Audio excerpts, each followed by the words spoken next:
Патриотски скандирања со пораки вака беше во Стейтен Ајленд во Њу Јорк. Жителите на Стейтен Ајленд бараат да се затвори прифатилиштето за мигранти, што беше отворено пред само неколку години. Тие се добре дојдени ако дојдат легално. Не се добре дојдени ако се дојдени по нелегален пат. Овие луѓе не се проверени. Не знаеме кои се. Но сите бегалци во ова прифатилиште се дојдени во САД по легален пат.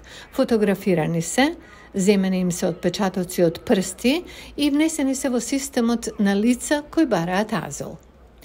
Низ целиот Њу Јорк, старите спортски сали и хангари се претвораат во прифатилишта, додека градот се бори да се справи со огромниот прилив на мигранти.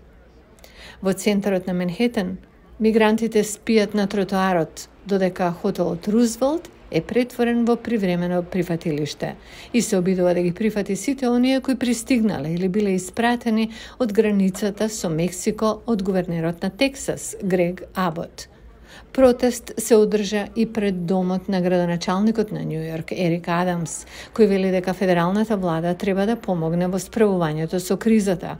Тој се залага мигрантите брзо да добијат работни дозволи. Го слушнав тоа директно од сите баратели на азил со кои разговарав. Сакаат да работат. Нема ништо поантиамериканско од тоа да не им дозволиме на луѓето да работат.